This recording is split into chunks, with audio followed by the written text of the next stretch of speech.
누가복음 7장 24에서 30절.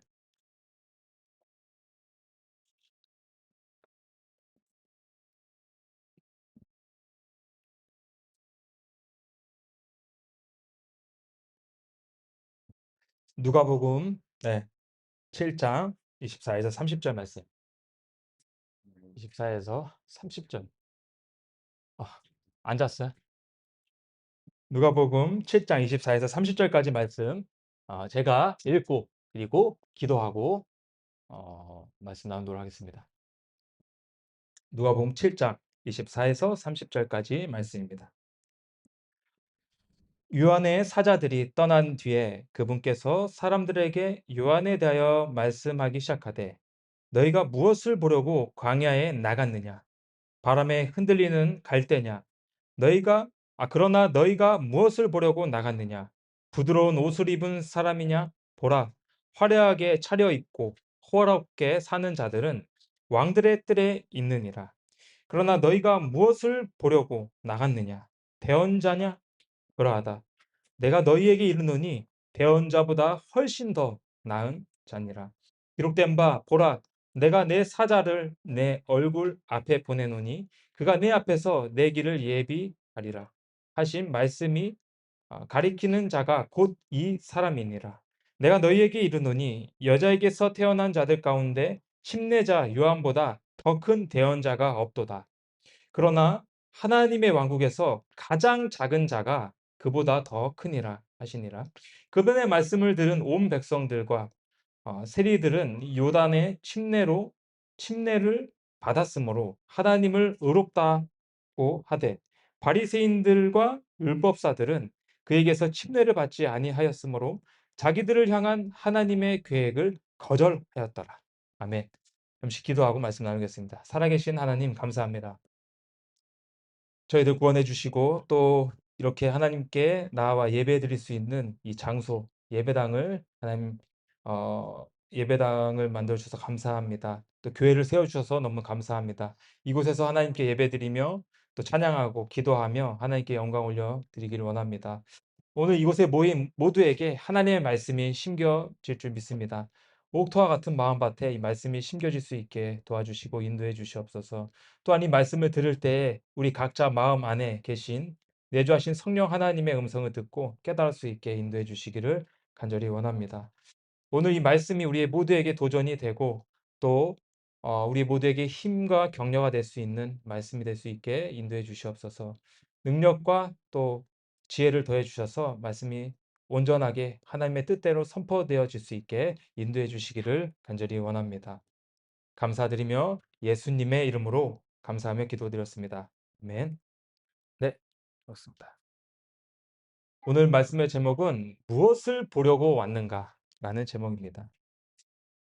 글쎄요, 저도 그렇지만 예전에 구원받기 전에 교회에 대한 인식, 사람들의 인식은 무엇이냐면 어떤 마음의 안식을 위해서 혹은 자기의 어려운 상황 가운데 뭔가 이 어려움을 타개하기 위한 수단.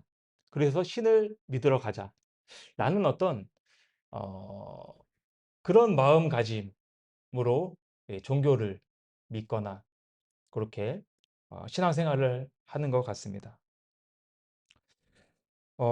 우리도 마찬가지로 사실은 우리의 어려운 점들이 많이 있지만 그것들을 해결하기 위해서 교회에 올 때가 많이 있는 것 같아요.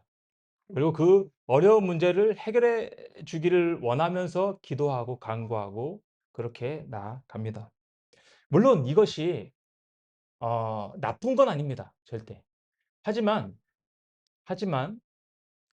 교회에 와서 하나님께 예배 드린다라는 건 어떤 나의 삶이 안정이 되거나 나의 안식을 위해서 나의 어려움을 해결하기 위해서 혹은 내가 가지고 있는 어떤 것들을 더 성취해 나가기 위해서 하나님께 나아오는 것은 아니다라는 사실입니다. 그래서 오늘 말씀에서도 그런 부분들이 직간접적으로 나와 있습니다. 예수님께서 침례 요한에 대해서 말씀하고 계시고 그 침례 요한에게 온 무리들에 관해서 너희가 뭐 때문에 왔느냐? 라는 질문으로 이 오늘 본문이 시작을 합니다. "너희가 침례 요한을 무엇을 얻고자 왔느냐?" 라고 이렇게 묻게 되는 것을 보게 됩니다. 그래서 오늘 이 시간은 우리가 다시 한번 하나님께 나아오는 이유와 목적에 대해서 깨닫게 되고, 우리가 그만큼 어떠한 존재인가도 좀 깨닫게 되는 시간이 될 수 있기를 간절히 원합니다. 첫 번째로 우리가 살펴볼 것이 무엇이냐면, 무엇을 보려고 왔는가? 첫 번째 대지, 무엇을 보려고 왔는가라는 겁니다. 본문에서 예수님께서 묻고 계십니다. 24절과 25절에 이렇게 말씀하고 있습니다. 음. 20 보죠. 네. 24절, 25절입니다. 요한의 사자들이 떠난 뒤에 그분께서 사람들에게 요한에 대하여 말씀하기 시작하되, 너희가 무엇을 보려고 광야에 나갔느냐? 바람에 흔들리는 갈대냐? 그러나 너희가 무엇을 보려고 나갔느냐? 부드러운 옷을 입은 사람이냐? 보라, 화려하게 차려입은 호화롭게 사는 자들은 왕들의 뜰에 있느니라. 이렇게 말씀하고 계십니다. 예수님 오늘 본문에서 사람들에게 질문합니다. 너희가 무엇을 보려고 이 광야에 나와서 이 침례 요한을 만나려고 왔느냐? 이 질문은 뭐 침례 요한에게 정보를 얻기 위한 그런 질문이 아닙니다. 예수님도 이 질문을 할 때 사람을 위한 그런 질문은 아니었습니다. 이것은 사람들의 동기와 그리고 중심을 드러내는 질문이었습니다. 그 사람들이 동기와 목적이 무엇이었느냐? 이 침례 요한에게 간 동기와 목적을 드러내는 그런 질문을 한 것입니다. 그래서 예수님이 바람에 흔들리는 갈대냐, 갈대를 보려고 나갔느냐, 아니면 부드러운 옷을 입은 사람들을 보려고 나갔느냐, 이렇게 말씀하죠. 이 말이 곧 무슨 뜻이겠습니까? 이것은 너희가 요한의 무엇에 끌려서 광야까지 나아갔느냐, 너희를 움직이게 한 것은 무엇이냐, 요한을 왜 만나러 나갔느냐, 이런 말입니다. 당시 사람들은 다양한 이유로 침례 요한을 찾아갔습니다. 아주 여러 가지 이유가 있었어요. 새로운 인물이 나타났다. 선지자가 나타났다. 그리고 또 강렬하게 설교를 하다 보니까, 강성이다 보니까 이 침례 요한이 그런 설교에 또 매료되어서 나오는 사람들, 그리고 또 침례 요한이 특이한 옷차림이었습니다. 사람들과 여반 사람들과 틀린 옷차림. 그러한 어떤 특이한 모습을 보러 왔던 사람도 있었고, 그리고 또 이 종말에 대해서 외치는 메시지를 듣기 위해서 또 사람들이 찾아오고, 그런 여러 가지 이유를 위해서 찾아오는 사람들이 많이 있었다라는 것이죠. 또 무언가 새로운 것을 얻기 위해서, 무언가 새로운 어떤 다른 것들을 지식을 얻기 위해서 나온 사람들도 있었습니다. 또 어떤 사람은 삶을 바꾸려고는 하지 않고 오로지 그냥 회개 없는 죄 사함을 얻기 위해서, 회개 없는 죄 사함을 회개가 없는 죄 사함을 얻기 위해서 침례요한한테 가서 침례를 받으려고 했던 그러한 사람들도 있었다라는 겁니다. 그런데 예수님은 분명히 말씀하고 있는 것입니다. 부드러운 옷을 입은 사람들을 보러 나갔느냐? 화려하게 차려입고 호화롭게 사는 사람들은 왕들의 뜰에 있다. 이 말씀은 어떤 볼거리, 그리고 어떤 심내 요한의 어떤 유능함, 어떤 자신이 성공하기 위해서 어떤 다른 어떤 것을 보기 위해서 어 어 왔던 사람들에게 주어지는 말씀이죠. 부드러운 옷을 입은 사람은 그 뜰에 있다. 왕의 뜰에 있다. 라고 이렇게 말씀하고 있습니다. 그러니까 이런 얘기를 하고 있는 것입니다. 그런 동기들, 아까 제가 서두에 계속 얘기했던 그런 동기들, 새로운 것들, 뭐 옷차림, 종말적인 메시지, 무언가 새로운 것을 얻기 위해서, 또 회개 없는 죄 사함을 얻기 위해 나온 이런 사람들, 그런 다른 동기를 가지고 있는 사람들을 보면서 이것이 잘못되었다라고 지금 예수님께서 말씀하고 계시는 거예요. 그죠? 이런 부분들. 그리고 예수님이 다시 한번 이제 묻고 답하십니다. "그러면은 너희가 무엇을 보려고 나갔느냐? 대언자냐? 대언자냐?" "그렇다." 요한을 찾아간 이유는 다른 것이 아닙니다. "대언자를 보기 위해서 찾아가야 한다."라고 예수님이 말씀하시고 계시는 거예요. 다른 이유가 아니라 이 침례 요한이 대언자다. 대언자, 하나님의 사람이다. 하나님의 말을 대신하는 사람이다. 라는 이 목적 하나를 가지고 찾아가야 된다라고 말씀하고 계신 거예요. 다른 이유가 아니라. 다른 이유는 잘못된 것이다. 다른 이유로 찾아가려고 하지 말아라. 다른 것에서 찾는 게 낫다. 그죠? 얘기하고 정말로 찾아가야 하는 이유는 대언자를 보기 위함이다라고 말씀하고 있는 겁니다. 그렇다면 대언자가 어떤 사람이었습니까? 대언자는 누구입니까? 하나님의 부르심을 받은 종이에요. 하나님의 말씀을 대언하는 사람입니다. 그 사람이 말하는 것이 곧 하나님으로부터 온 말씀을 대언하는 그 사람이 바로 대언자입니다. 말씀을 전하는 사람. 즉 요한을 보러 나간다라는 것은 사람을 보러 간 것이 아니라 요한을 보러 간 것이 아니라 특이한 사람을 보러 가는 것이 아니라 어떤 뭐 다른 목적이 있는 것이 아니라 하나님의 뜻을 듣기 위해서 나아가야 한다라고 예수님께서 말씀하고 계시는 겁니다.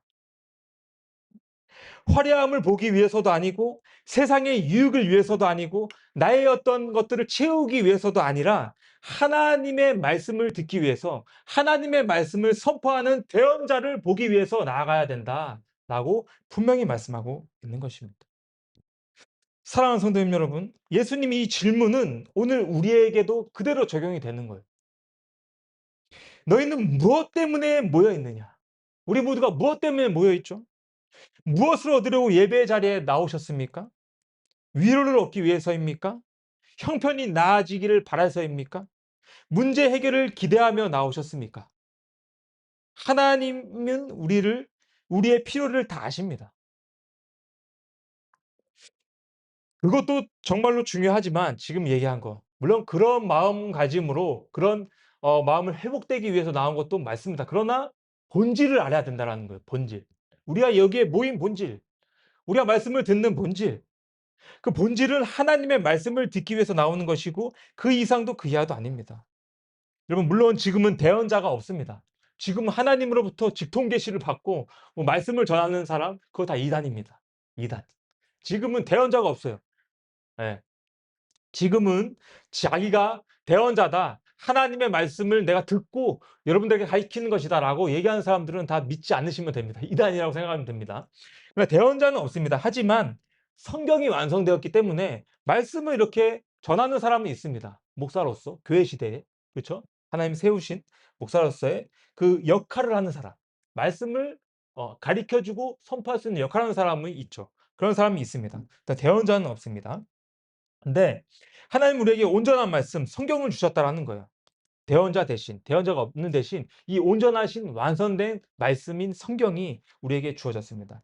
사역할 수 있도록 목회자를 주셨고, 그래서 오늘 우리의 예배 가운데 선포되는 말씀을 듣고 깨닫고 결단하고 예수님처럼 살아가기를 다짐하기 위해서 우리가 이 자리에 있어야 된다라는 것입니다. 네. 교회에 오는 이유는 무언가를 얻기 위해서가 아니라 말씀을 마음에 새기기 위해서 와야 합니다. 물론 우리는 여러 이유로 교회에 나올 수 있습니다. 도움을 구할 수도 있고 필요를 또 채우기 위해서 나올 수도 있습니다. 그러나 그것은 본질이 아니라 하나님을 믿으며 살아갈 때 우리의 모든 필요들은 자연스럽게 따라오는 열매들입니다. 그것을 구하지 않아도 우리의 필요를 채워달라고 얘기하지 않아도 하나님 우리의 필요를 다 아신다니까요. 우리가 가지고 있는 모든 것들을 통해서 하나님 우리에게 복을 주시고 또 우리가 가지고 있는 문제를 하나님이 해결해 주실 수 있습니다. 그렇다면은 그 문제를 들고 와서 간구하고 있는 것 그것은 물론 연약하면 그럴 수 있지만 본질이 아니다라는 거. 그것보다 더 중요한 거 말씀을 우리 마음에 새길 수 있는 말씀이 무엇인가? 나에게 하나님이 어떠한 말씀을 하고 계시는가? 이 말씀을 캐치하고 듣기 위해서 이 자리에 모일 수 있는 우리 모두가 되기를 원합니다. 예배의 중심은 오직 하나님의 말씀이어야 합니다. 그죠? 예배에 출석하는 이유는 내가 잘 되기 위함이 아니라 깨닫고 순종하기 위함입니다. 오늘도 우리는 사람을 보러 온 것이 아니라 어떤 분위기를 보러 오는 것이 아니라 하나님의 말씀을 듣기 위해 이 자리에 모여 있음을 우리 믿습니다. 말씀을 우리의 마음에 비추고 내가 어떻게 살아가야 될지를 깨닫고 내가 어떻게 변화되어야 할지를 깨닫고 결단할 수 있는 우리 모두가 될 수 있기를 간절히 원합니다. 나는 무엇을 얻는가가 아니라 나는 어떠한 말씀을 들었는가가 우리의 질문이어야 합니다. 나는 무엇을 얻었는가? 무엇을 얻기 위해 이 자리에 왔느냐가 아니라 나는 어떠한 말씀을 우리의 마음에 새겼는가가 우리의 질문일 수 있기를 간절히 원합니다. 이 말씀이 우리의 삶을 이끌고 우리의 발걸음을 인도하고 그 말씀이 우리의 신앙을 세워 나가게 할 줄을 믿습니다.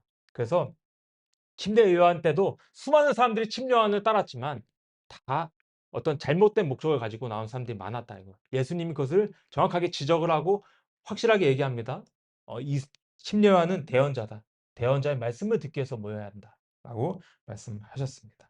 두 번째로 우리가 생각해 볼 것. 예수님의 침례 요한에 대한 평가입니다. 침례 요한에 대한 평가. 이 부분을 우리가 말씀을 들으면서 우리가 침례 요한보다 나은 존재다. 더 많은 것을 할 수 있는 존재다라는 것을 우리가 깨달을 수 있기를 원합니다. 자 26절 27절 제가 읽겠습니다. 그러나 너희가 무엇을 보려고 나갔느냐 대언자냐 그러하다 대언자다 그러하다 내가 너희에게 이르노니 대언자보다 훨씬 더 나은 자니라 기록된 바 보라 내가 내 사자를 내 얼굴 앞에 보내노니 그가 내 앞에서 내 길을 예비하리라 하신 말씀이 가리키는 자가 곧 이 사람이니라. 예, 구약에서 말씀한 말라기서 말씀 인용해서 예수님께서 말씀하십니다. "이 사람이 나의 길을 예비하는 자다." 내가 오는 것을 어 말을 전하는 사람이고 내가 올 곳을 예비하면서 사람들에게 가리키는 자가 바로 침례 요한이다. 아주 정말 위대한 사람이죠, 침례 요한. 그죠? 선지자 중에서도. 그래서 예수님은 침례 요한에 대한 평가를 높이 하셨습니다. 정말 높이 평가하신 거죠. "요한은 대언자였고 대언자보다 더 나은 자다."라고 이렇게 얘기하면서 여자에게서 태어난 자들 가운데서 여자에게서 태어난 자들 가운데서도 가장 큰 대언자라고 말씀했습니다. 근데 28 절까지 말씀을 보면은 이렇게 얘기합니다. "내가 너희에게 이르노니 여자에게서 태어난 자들 가운데 침례자 요한보다 더 큰 대언자가 없도다." 네, 여기까지 맺겠습니다. 보세요. 여자에게서 태어난 자들 가운데 침례자 요한보다 더 큰 대언자가 없대요. 그렇게 수많은 대언자가 있었는데 수많은 많은 대언자가 있었는데 침례 요한보다 더 큰 대언자가 없었다라고 말씀을 합니다. 더 큰 대언자다. 그는 율법 시대의 마지막 선지자였고 메시아를 직접 보고 가리킨 가장 위대한 하나님의 선지자였습니다. 침례 요한 때 다른 사람들은 메시아 탄생을 예언을 했죠. 하지만 예수님은 보지 못했습니다. 근데 침례 요한은 그 이분이 예수님이다라고 하면서 예수님을 직접 보고 만질 수 있고 봤습니다. 그러니까 그런 부분에 있어서는 다른 어떤 누구보다도 정말 위대한 선지자라고 말할 수가 있다라는 것입니다. 그래서 말씀을 그렇게 사람이었습니다. 자 그런데 중요한 것은 그러나 여기 하나님의 왕국에서는 가장 작은 자가 그보다 더 크니라. 하나님의 왕국에서는 더 크다라고 말씀하고 있는 거예요. 이 말씀은 침례 요한을 낮추기 위해서 하는 말씀이 아닙니다. 하나님의 왕국에서는 침례 요한이 가장 작은 사다. 가장 작은 자도 침례 요한보다 더 크다. 근데 침례 요한이 어떤 사람이었어요? 예언자들 중에서도 가장 으뜸이 되는 사람이었는데 그 으뜸이 된 사람을 가리켜서 비교하는 사람을 가리켜서 하나님의 왕국에 있는 사람들보다도 낮은 자다. 라고 좀 말씀하고 있는 거예요. 그러나 하나님의 왕국에서 가장 작은 자가 그보다 더 크다. 이 말씀은 침례요한을 낮추기 위해서 하는 말씀이 아닙니다. 오히려 시대를 가르는 말씀이에요. 이 지금 율법 시대와 은혜 시대 이 중간에 있는 이 예수님이 태어난 이 시대에 그죠? 완성된 십자가와 그 은혜 시대의 차이를 선명하게 보여주는 말씀입니다. 그러니까 무슨 말씀이냐면은 지금 율법 시대, 율법으로서 이렇게 깨닫고 죄를 깨닫게 하고 회개하고 그런 시대가 율법 시대예요. 그리고 예수님 이후에 있는 시대가 은혜 시대, 교회 시대 이렇게 얘기합니다. 그 중간에 이제 침례 요한이 태어나서 그 중간에 이제 침례 요한이 있는 겁니다. 자, 그런데 침례 요한은 하나님의 나라를 선포했지만 완성된 십자가와 부활의 은혜를 경험하지는 못했다라는 거예요. 그 침례 요한은 이분이 예수님이다라고 얘기는 했지만 예수님이 죽고 부활하고 난 이후에 이 은혜 우리에게 주어지는 은혜, 이 은혜를 경험하지 못한 사람이 바로 침례 요한이다라는 겁니다. 그는 주의 길을 예비하는 사명은 감당했지만 예수님의 부활과 예수님의 이름으로 세워지는 교회에서 그리고 예수님의 이름으로 충만한 은혜 가운데 살아가는 은혜를 누리지는 못했다라는 거예요. 침례 요한은. 그죠? 그러나 여러분 생각해 보십시오. 우리, 우리들. 우리는 다릅니다. 우리 지금 은혜 시대에 살고 있는 사람들. 우리는 예수님의 십자가와 부활을 알고 있고 그 보혈로서 죄 사함을 받고 성령께서 구원받는 순간 우리 몸 안에 내주하게 대하면서 끝까지 우리를 구원을 보증해 주십니다. 성령 하나님께서. 그리고 그 시대에 은혜의 시대에 우리가 살고 있는 거예요. 성령께서는 우리 안에 예수님을 증언하시고 또한 말씀을 깨달을 수 있게 해 주십니다. 우리 안에 계신 성령 하나님께서. 그리고 순종할 수 있는 능력을 주십니다. 또한 이 완성된 성경을 통해서 하나님의 뜻을 옳게 분별할 수 있고 나아갈 수 있게 해 주십니다. 라는 거예요. 자, 이렇듯 완성된 구원과 성령의 내주하심 안에 있기 때문에 하나님의 나라에서 하나님 나라의 왕국에서 하나님 나라에서는 가장 작은 성도라고 해도 가장 작은 성도라고 해도 침례 요한보다는 더 큰 특권을 누릴 수 있는 그런 자가 되는 것입니다. 자, 왜 예수님이 이렇게 얘기했냐면은 침례 요한은 예수님의 보혈로서 그 예수님의 충만한 은혜를 누리지 못했다라는 거예요. 그런데 예수님이 십자가에서 죽고 난 이후에 부활하고 난 이후에 예수님을 믿고 있는 모든 그리스도인들 그 사람들은 성령님을 통해서 정말 더 큰 일도 할 수 있는 침례함보다 더 큰 말씀을 깨달을 수 있고 말씀을 통해서 그런 일들을 할 수 있는 존재다라는 거예요. 구원받은 사람이. 그렇기 때문에 그러한 모습을 비춰봤을 때 침례 요한보다 우리 구원받은 사람 하나님의 왕국에서 들어갈 수 있는 그 사람들이 더 큰 존재다라고 예수님께서 말씀하고 계신 겁니다. 그래서 예수님께서도 요한복음 14장 12절에 이렇게 말씀하고 계십니다. 진실로 진실로 내가 너희에게 이르노니 나를 믿는 자는 또한 내가 하는 그 일들을 할 것이요 또 이것들보다도 더 큰 일들을 하리니 이는 내가 아버지께로 가기 때문이다. 라고 이렇게 얘기합니다. 예수님보다 더 큰 일들을 우리가 할 수가 있다라고 말씀하는 거예요. 이 말씀은 우리가 예수님보다 더 위대한 존재다라는 뜻이 아니라 예수님의 사역이 성령님의 그 성령을 통해서 교회 안에서 그리고 성도들을 통해서 더 넓게, 더 멀리, 더 많이 생명에게로 확장된다라는 것을 어? 확장된다라는 것을 뜻하고 있는 거예요. 더 많은 일들을 해 나갈 수가 있게 될 것이다. 예수님보다도 더 큰 일들을. 예수님은 어디죠? 그 예루살렘 안에서 존재였었죠. 예루살렘 안에서. 하지만 그 제자들이 더 큰 일들을 많이 해 나갔습니다. 예루살렘, 온 유대, 사마리아와 땅끝까지 가서 복음을 전하는 그러한 일들을 할 수가 있었습니다. 그렇죠? 그런 더 큰 일들을 해 나갈 수가 있다는 뜻입니다. 사랑하는 성도 여러분, 우리가 요한보다 더 나은 사람이 될 수 있는 이유는 우리의 능력 때문이 아닙니다. 성령께서 우리 안에 계시기 때문입니다. 하나님이 우리와 함께하고 계시기 때문에 그렇습니다. 그리고 그 사실은 능력을 자랑하는 것이 아니라 성령의 열매로 우리가 드러나야 합니다. 우리는 성령 안에서 예수님을 높이며 하나님의 나라를 살아내는 사람으로 부름받았습니다. 이것은 오늘 우리가 누리는 은혜이며 가장 큰 특권임을 믿습니다. 잊지 마십시오. 우리는 더 큰 일을 할 수 있는 존재들입니다. 그 위대한 침례 요한보다도 더 큰 일들을 성령 안에서 할 수가 있습니다. 성령의 이끄심대로 행하며 하나님의 영광이 되는 그런 우리 교회가 되기를 소망합니다.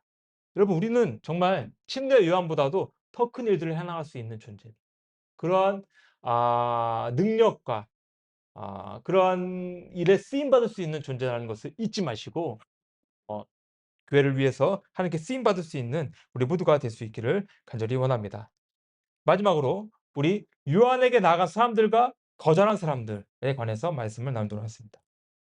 요한에게 갔던 사람들이 있어요. 그리고 또 그것을 가지 않고 거절한 사람들이 있습니다. 29, 30절. 그분의 말씀을 들은 온 백성과 세리들은 요한의 침례로 침례를 받았으므로 하나님을 의롭다라고 하되 바리새인들과 율법사들은 그에게서 침례를 받지 아니하였으므로 자기들을 향한 하나님의 계획을 거절하였더라. 너무나 큰 말씀이죠. 바리새인들과 율법사들은 그에게서 침례를 받지 아니하였으므로 자기들을 향한 하나님의 계획을 거절하였더라. 이렇게 말씀하고 있습니다. 본문에 두 부류의 사람이 등장합니다. 요한에게 나아간 사람들과 요한에게 나아가지 아니한 사람들. 말씀을 받아들인 사람들입니다. 그 중에는 백성들이 있었고 세리들도 있어요. 세리들이 누굽니까? 이 정말 유대인들로부터 아주 핍박을 받았던 죄악 가운데 살아갔던 죄인이라고 치부했던 낙인 찍혔던 사람들이 세리였거든요, 죄인. 근데 그런 사람들도 말씀을 듣기 위해서 침례 요한에게 나아갔다라고 말씀을 하고 있습니다. 요한에게 나아간 사람들은 겸손히 자신의 죄를 인정하고 회개하며 침례를 받고 하나님의 뜻과 계획에 참여한 사람들이 되었습니다. 하나님의 뜻과 계획에 참여한 사람들이 되었고, 성경은 그들을 온 백성과 세리들이라고 말하고 있습니다. 세리라고 말하고 있는데 당시 사회적으로 가장 낮고 죄인으로 취급받았던 그런 사람들이었습니다. 그러나 이들은 하나님의 말씀을 앞에서 자신을 변화하지 않았고 자신을 낮추었으며 그 말씀에 반응했습니다. 그 말씀에 반응해서 나아갔고 그 말씀이 무엇인지 깨닫고 알기 위해서 나아갔습니다. 침례 요한이 하는 말, 곧 하나님의 말씀을 깨닫기 위해서 나아갔다라는 겁니다. 그래서 그들은 하나님을 의롭다라고 이렇게 고백할 수가 있었다라고 말을 하고 있는 것이죠.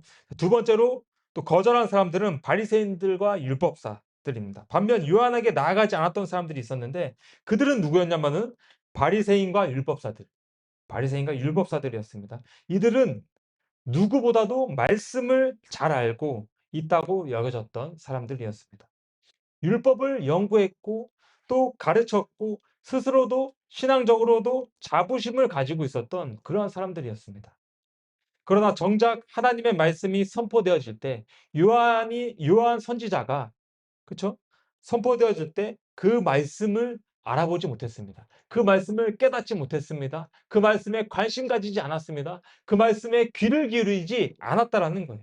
정작 계속해서 율법을 연구했고 하나님 말씀을 가르쳤고 스스로도 신앙적으로 정말 자부심이 있었던 그 사람들은 하나님이 정말 세우신 그 선지자 요한의 말을 듣지 않았고 또 관심 갖지 않았다라는 것. 광야에서 외치는 요한의 소리를, 하나님의 음성을 듣지 못했습니다. 성경은 그들에게 이렇게 말합니다. 자기들을 향한 하나님의 계획을 거절하였더라. 그들이 거절했다라는 거예요. 하나님의 말씀을. 그들이 거절했다라고 얘기합니다. 자기들을 향한 하나님의 계획을 거절했다. 내가 듣기 싫었다라고 얘기하는 거예요. 그렇게 말씀을 연구하고 그렇게 말씀을 가르치고 하나님을 믿는다라고 하는 그 사람들이 정작 하나님의 말씀이 들어야 할 것을 듣지 못하고 보지 못하고 그것을 거절하게 되는 것을 보게 됩니다. 하나님께서 거절하신 것이 거절을 뜻합니다. 이 본문은 중요한 교훈을 줍니다. 말씀을 많이 아는 것보다 중요한 것은 말씀 앞에서 우리가 어떻게 반응하느냐 중요합니다. 주어진 말씀 앞에서 우리가 어떻게 반응하고 있느냐. 광야에서 외치는 요한의 소리가 하나님의 말씀임을 알았다라면은, 이 말씀이 하나님이 주시는 말씀임을 알았다라면 우리는 반응해야 합니다. 그러나 그들은 알지 못했고 믿지 않았고 순종하지 않았고 거절했다. 결국 요한의 칙례를 받아들인 세리들과 백성들이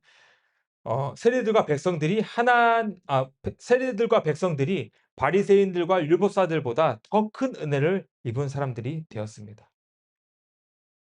하나님의 나라에서는 지식이 많은 사람이 큰 자가 아니라 말씀에 반응하는 사람이 더 큰 자입니다. 적용을 두 가지 해 보겠습니다. 이 부분에서 우리가 음 침례 요한이 광야에서 외쳤던 부분 한번 적용해 보겠습니다. "회개하라 하늘의 왕국이 가까이 왔다." 이렇게 침례 요한이 외쳤고 그 말씀을 받아들인 자는 구원받은 거예요. 하지만 그 말씀을 받지 못하고 거절한 사람은 구원받지 못했습니다. 곧 이것은 무엇을 뜻합니까? 침례 요한이 말씀한 것은 곧 복음을 뜻합니다. 하나님의 말씀. 하나님의 왕국에 임했으니 회개하고 하나님께 돌아오라는 외침이었습니다. 이 외침을 듣고 순종하며 침례를 받은 사람은 은혜를 누리게 됩니다. 여러분, 같은 은혜를 누리게 됐다라는 것이죠. 아 그러나 그 받아들이지 않는 사람들은 문제가 있는 것입니다. 태도에 문제가 있는 것이고 받아들이지 못했습니다. 그렇기 때문에 그들은 구원받지 못했다라고 할 수가 있습니다. 우리가 이 말씀을 선포되어질 때, 복음이 선포되어질 때 우리가 선포되어진 곳에 우리가 선포할 수 있기를 간절히 원합니다. 그리고 설득해서 또 말씀을 들을 수 있게끔 해줄 수 있는 우리 모두가 되어야 하겠습니다. 복음은 듣고 마음을 여는 것은 그 사람들의 의지겠지만 그 말씀을 듣게끔 해줄 수 있는 것은 우리의 역할이어야 하겠습니다. 그래서 복음을 잘 들을 수 있게 우리가 전할 수 있는 우리 모두가 될 수 있기를 간절히 원합니다. 그래서 복음을 듣고 하여튼 그 마음을 여는 것은 이들이 만약에 이 구절에서 이렇게 얘기합니다. 좀 교리적인 부분이지만 복음을 듣고 마음을 여는 것은 하나님이 해 주시지 않습니다. 하나님은 복음을 듣게끔 해 주시고 또 성령의 역사 가운데 우리를 분명히 그 길로 인도하고 계시지만 그것을 듣고 의지적으로 내가 마음문을 열어서 예수님을 내가 믿겠다라고 하는 그 의지적인 결정은 내가 하는 거예요. 그래서 구원을 받는 거에 있어서는 지정의가 있어야 되는데 지식적으로 내가 복음을 듣게 되고 정적으로 내가 구원을 받아야겠다라는 죄인임을 깨닫게 되었을 때에 의지적으로 내가 그것을 받아들여야겠다라고 했을 때 이제 구원을 얻을 수가 있게 되는 것이다라고 우리가 알면 되겠습니다. 그래서 뭐 구원받는 거에 대해서 뭐 행위 구원 뭐 여러 가지가 있습니다. 뭐 구원을 끝까지 믿어야 된다 뭐 여러 가지가 있지만 구원받는 것에 있어서는 분명히 듣고 우리가 믿음으로 받아들이게 되는 순간 의지적으로 받아들이게 예수님이 나의 죄를 위해서 돌아가시고 십자가에서 부활하시고 된 사실을 믿게 되고 받아들이는 순간 구원받게 됨을 우리는 믿습니다. 어쨌든 지금 이제 복음에 대해서 얘기하다가 잠깐 구원에 관해서 말씀을 나눴습니다. 자, 두 번째로 이제 적용할 점은 무엇이냐면은 말씀을 그래서 듣는 태도입니다. 말씀을 듣는 태도. 사랑하는 성도 여러분, 우리는 교회에서 말씀을 듣고 있습니다. 그러나 중요한 것은 어떻게 듣느냐입니다. 어떻게 받아들이고 있느냐입니다. 바리새인들처럼 지식만 가득하고 신앙심만 가득하고 여러 말씀을 잘 알지만 정작 말씀에 반응하고 삶에 적용하고 순종하는 것에 있어서는 없다라고 하면은 안 되겠습니다. 우리가 말씀을 받을 때에도 정말 귀하게 받고 그리고 순종해서 이 말씀대로 살아가야겠다라는 의지적인 결단을 할 수 있는 우리 모두가 되기를 원합니다. 약을 처방받았다라고 해서 가만히 두고 있으면 병이 낫지 않아요. 그 약을 먹었을 때 우리가 치유가 되듯이 우리가 말씀을 듣기만 하면은 절대 우리의 삶이 변하지 않습니다.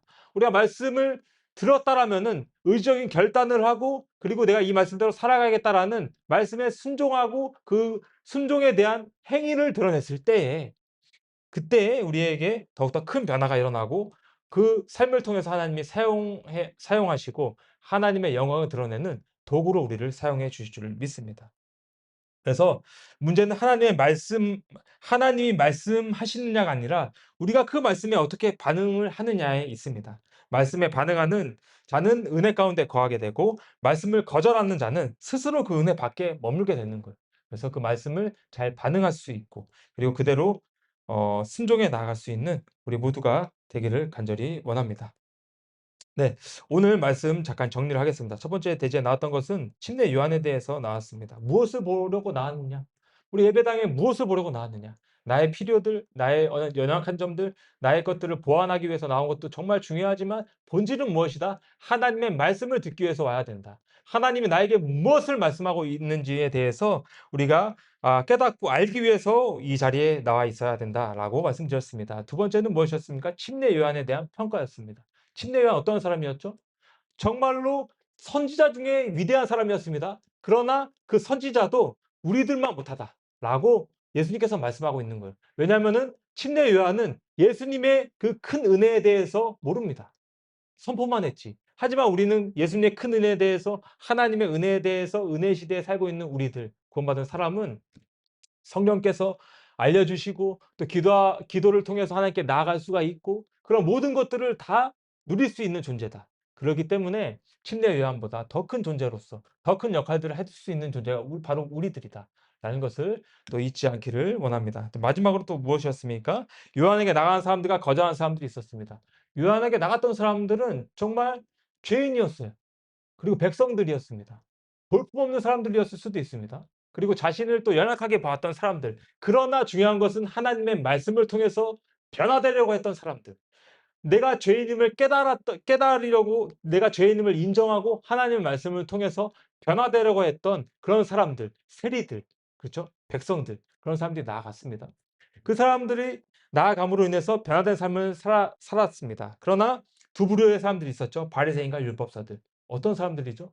하나님을 누구보다도 더 잘 알았던 사람들, 그 누구보다도 잘 가르쳤던 사람들, 그 사람들은 정작 침례 요한의 말을 듣지 않았다라는 것입니다. 자, 우리가 들을 때에도 말씀을 잘 듣고 적용하고 또 순종해서 그 말씀대로 살아가는 모두가 될 수 있기를 간절히 원합니다. 우리 교회도 마찬가지예요. 우리 교회도 모이는 이유와 목적은 분명합니다. 말씀을 통해서 우리가 성장하고 말씀을 듣고 내가 깨닫고 그 변화된 삶을 살아가기 위해서 모이는 것이지 어떤 나의 필요를 채우기 위해서 "하나님 도와주십시오." 물론 그것도 좋지만 그것들은 제가 누누이 얘기하지만 우리가 그의 나라와 그의 의를 구하면은 그 모든 것들은 더해 주신다라는 이 말은 무엇이냐면은 그 모든 것들을 알아서 채워 주시겠다라는 얘기거든요. 그쵸? 말씀을 믿고 우리가 온전히 예배에 집중하면서 하나님께 말씀을 받겠다. 그리고 또 순종하겠다라는 마음으로 이 자리에 올 수 있기를 간절히 원합니다. 기도하겠습니다. 살아계신 아버지 하나님 감사합니다. 우리 또 이 말씀을